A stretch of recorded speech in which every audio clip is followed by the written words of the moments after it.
Hello my dolls, happy freaking Tuesday. Hopefully we are feeling good. And I'm going to talk to you today or this week about nailing your nighttime routine. Oh my god, I feel like I could be doing with this right now. I'm like, how many hours now till bedtime? Anyway, it's funny, right? Because kids, like, see Leo, see to try and get him to go to sleep, it's a fucking graft. Whereas when you become an adult, like, that's the first thing you think about when you wake up is, oh my god, I can't wait to sleep tonight. Like, why the kids be the opposite? Like, I don't get it. Anyway, I don't like this writing that I've done, but we move. So it's nailing your nighttime routine. It ripples into your morning routine and making that a success. And honestly, your morning routine actually starts the night before. So there's things that you can do to be successful in the following day, right? I'm a firm believer in that. I watch myself, this is not big-headed at all, but I watch myself who is prepared the night before. I watch Franny, who is not, and he's always the one that makes us fucking late. Like, for example, I'll always, which I'll talk you through, I'll always like get things ready the night before, whereas Franny does not. Franny does not have an idea on what he's wearing. He has not ironed anything. Like, it's just, it be a shambles. And it just makes you rush around and just, it makes you uptight from the get-go. He doesn't feel like that, but I feel the effects of it. Anyway, so why a nighttime routine matters. So it prepares your body and your mind for rest, allows you to prepare for the following day, preventing stress and feeling overwhelmed from the minute you wake. It also improves sleep quality and recovery, which recovery is where the magic happens. So in your fat loss and your muscle growth, we need to allow your body time to recover. That is honestly, like, if you're not allowing your body to recover and thinking that more is more, I need to do more steps. And I get it, like, I can be quite like that in my own self, but when it comes to my clients, I'm not like that. But so I understand when you feel like you need to do more, but honestly, recovery, we need to make sure we are promoting good quality sleep, and making sure we're having that downtime. Also, to relax, recharge and reset for the next day. As often life is 200 mile an hour. Like, sometimes I genuinely think, like, how it's 3 p.m. right now, and I just think, how is it 3 p.m? Like, you know, life moves very quickly, and having that wee bit of calm time at night time allows you to actually slow down. So, how to actually set up a nighttime routine? One of the things is trying to set a bedtime, right? And I know that sounds childish, right? But, like, a child should do it, but so should an adult, because you're gonna get more out of yourself, your productivity, your energy, your mood the next day if you are actually having good enough sleep. If you're someone that goes on 3 hours sleep and you say sleep when I'm dead, unfortunately that is going to catch up with you. You're going to, like, you are being your own barrier at that point. You're going to hit a wall where you can't do anything bar work, sleep. So trying to set out a bedtime every night, or even your working night. So if you work Monday to Friday, committing to getting into bed by 9 p.m. or 10 p.m. and having a sleep goal. This not only sets a commitment for rest, so you're allowing that downtime, but on an inner focus, it changes your circadian rhythm. This circadian rhythm regulates things like your sleep, your hormones, digestion, because honestly, it all interlinks. I say this all the time to clients. If you're not getting good enough sleep, everything else is perfect, everything else is fine, but the sleep is fucking shit. Fix your sleep. We don't need to do more cardio and eat less. We need to fix the fucking sleep, the basics. And I noticed this in myself a few months ago, and I had a few nights where I had really, really bad sleep, like really poor. And honestly, I was like a water balloon. I was so inflamed. My body was so bloated because I didn't have enough sleep. Okay? And I know that sometimes it can be hard. Like, I've dealt with, mums, shift workers, busy people. But it's about finding what works for you. So what I would do first of all is say, right, okay, I want minimum 7 hours sleep. Look at your next day. Okay, what time you need to be awake by? Are you going to the gym? Are you committing to going out a walk? Are you needing to get up to do the school run? Are you needing to get up to go to work? Like, if you're getting up at 6 a.m. and you're saying to yourself, right, okay, I want minimum I want 7 hours sleep, then I need to be sleeping by 11. So I'm going to get into my bed by 10 so that I actually have that an hour before I actually go to sleep of just chill zen time. And if you're someone that is going from like night shifts, again, it's like saying to yourself whatever time you get in at, you might not hit that 7 hours, but okay, what can we hit? Can we have 6 hours? And planning it like that, when you're going to wake up, what's the agenda after that? What I would say is detaching yourself away from any screens that are direct to the face, aka your phone. There's nothing worse than a constant phone, a group chat buzzing. Before you know it, an hour has passed, or you've actually been doom scrolling, and you've actually done nothing to realistically benefit you.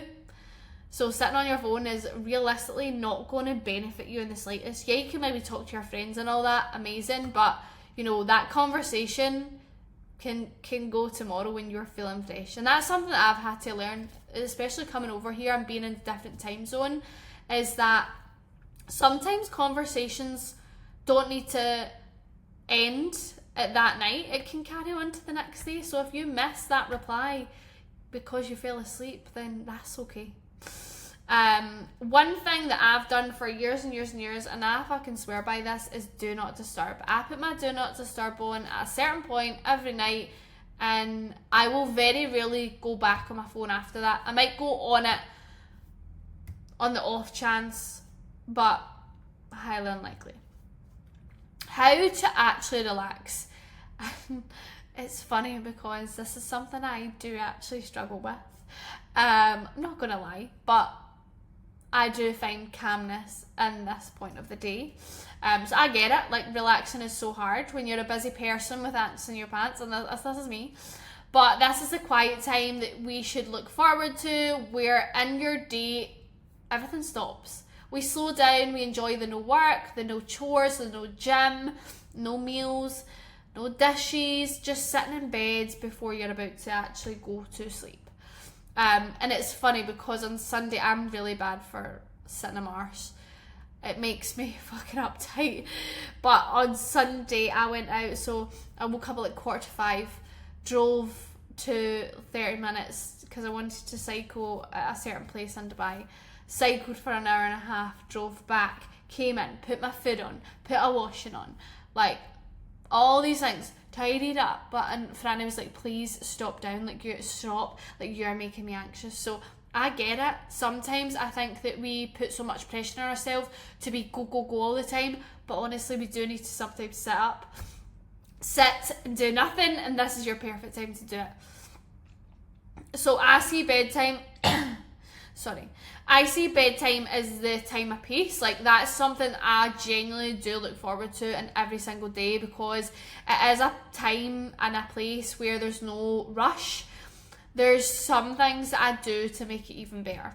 Okay, so what I would recommend is saving your favourite meal for this time pre-bed.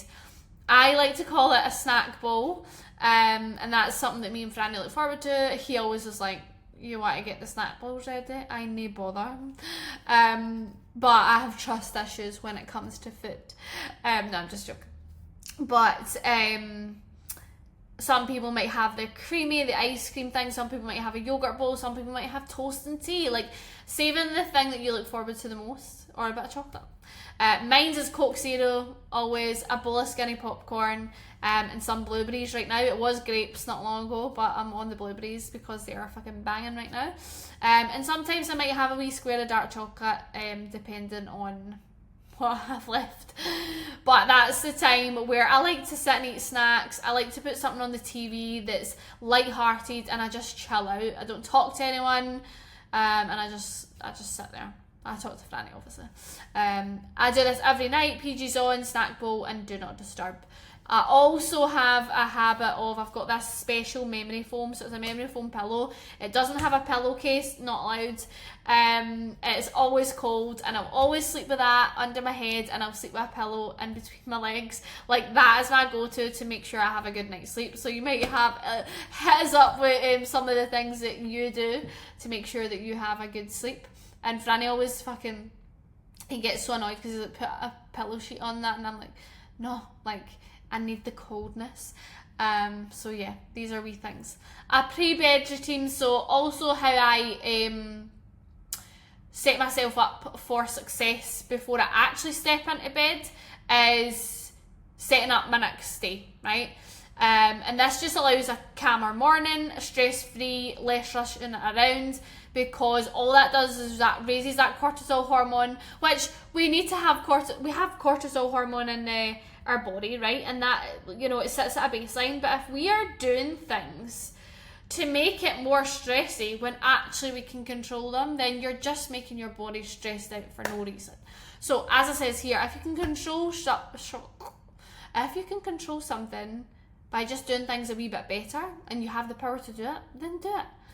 For example, basic things. I set Leo's clothes out on the sofa alongside his bag. I set my gym clothes out in the toilet. My gym bag's already ready with anything I need in it. I also make Leo's lunch for school, put it in the fridge. And then I stick my supplements for the next morning out so that I don't forget.